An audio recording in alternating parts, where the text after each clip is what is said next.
উঠে গেছে, সামনে আবার গাড়ি, আবার ব্রেক করতে হচ্ছে।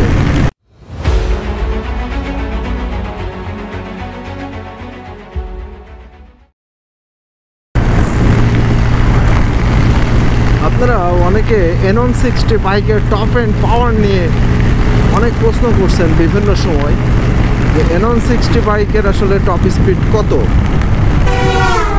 তো আজকে আপনাদের জন্য সেই টপ এন্ড পাওয়ারের টেস্ট আজকে করব। যদিও বলে রাখা ভালো যে আমার বাইকে কিন্তু যে ইঞ্জিন অয়েল ছিল সেটা দিয়ে ইতিমধ্যে 3000 কিলো চালিয়েছি।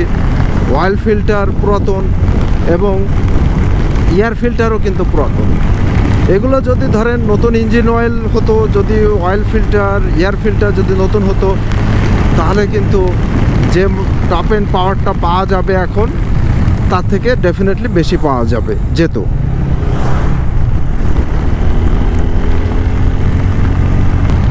টপ এন্ড পাওয়ার চেক করার ক্ষেত্রে আগেই বলে রাখি যে আমি কখনোই টপ এন্ড পাওয়ারের ফ্যান না।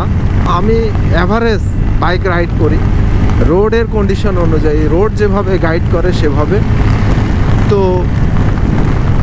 আমি বলবো যে আপনারা এই যে টপ স্পিড টেস্টটা সচরাচর করবেন না, এটা কিন্তু লাইফ রিস্কি একটা ইস্যু। সো আমি করছি যে আপনাদের অনেকগুলো প্রশ্ন ছিল, তো N160 একজন ইউজার হিসাবে আপনারা জানতে চেয়েছিলেন, দ্যাটস ওয়াই আমি এই টেস্টটা করব। We should not try this at any road unnecessarily. যদিও রাস্তায় দেওয়া আছে যে 80 কিলোমিটার সর্বোচ্চ স্পিডে আপনি চালাইতে পারবেন, কিন্তু আপনাদের বিশেষ রিকোয়েস্টে আজকে টপ এন্ড পাওয়ার চেক করবো। যদিও আমার পিছে কিন্তু দুই পাশেই কিন্তু আমার স্যাডেল ব্যাগ আছে, দুই পাশে ব্যাগ দেওয়া আছে, আমি দেখাবো আপনাদের। তারপরও টপ এন্ড পাওয়ার আপনাদের দেখাবো। 112 উঠে গেছে, সামনে জ্যাম। আবার আমাকে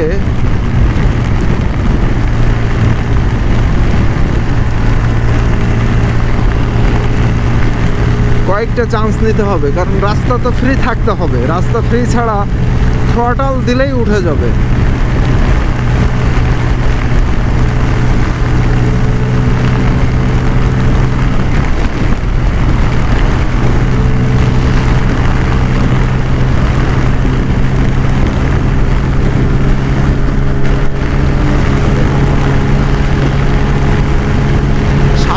ফাঁকা না থাকলে টপ এন্ড চেক করা খুব কঠিন, খুব টাফ অ্যান্ড রিস্কি। 18 উঠে গেছে,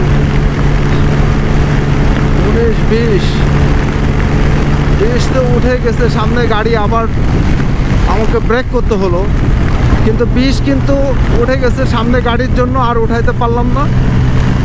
আবার আমাকে চান্স নিতে হবে, কারণ রোড ফ্রি না থাকলে টপ এন্ড পাওয়ার চেক করাটা আসলে খুবই মুশকিল হয়, খুবই চ্যালেঞ্জিং হয়।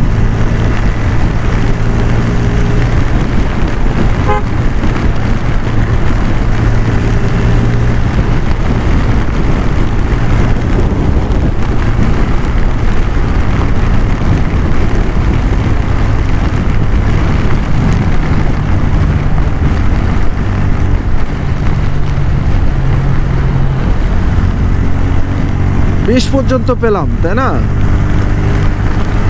Let's check again.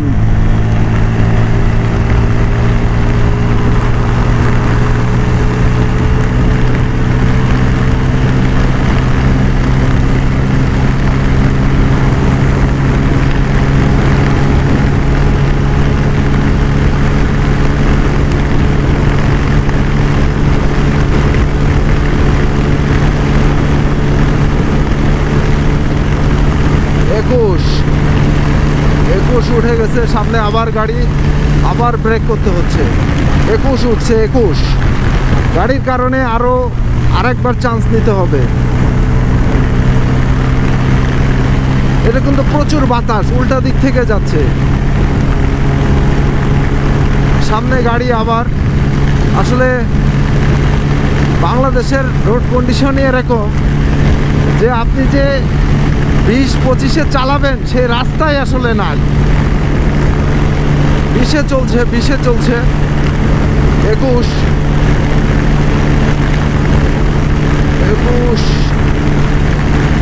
সামনে আবার গাড়ি, আবার ব্রেক করতে হচ্ছে। ওকে, আমার মনে হয় যে আর চান্স না নেওয়া বেটার। আমি দেখানোর চেষ্টা করলাম, একটু রিস্ক নিলাম, কারণ আমি এত রেকলেস ড্রাইভ করি না আননেসেসারিলি। তো শুধু আপনাদের রিকোয়েস্টে, আমরা রাস্তা ফাঁকা দরকার। রাস্তা যদি ফ্রি না হয় তাহলে এই ধরনের টেস্ট খুবই রিস্কি হয়। তো এই ভিডিওতে আমি আপনাদের দেখানোর চেষ্টা করলাম এই বাইকের টপ এন্ড পাওয়ার কত, সেটা আপনাদের রিয়েল টাইম আপনাদেরকে আমি দেখানোর চেষ্টা করলাম। তো এই ভিডিওটি যদি আপনাদের ভালো লাগে তাহলে অবশ্যই লাইক কমেন্ট করবেন। আর আমাদের চ্যানেলে নতুন হয়ে থাকলে আমাদের চ্যানেলটি ডেফিনেটলি সাবস্ক্রাইব করে আমাদের সাথে থাকবেন। সবাই ভালো থাকবেন এবং ভালো রাখবেন। আসসালামু আলাইকুম।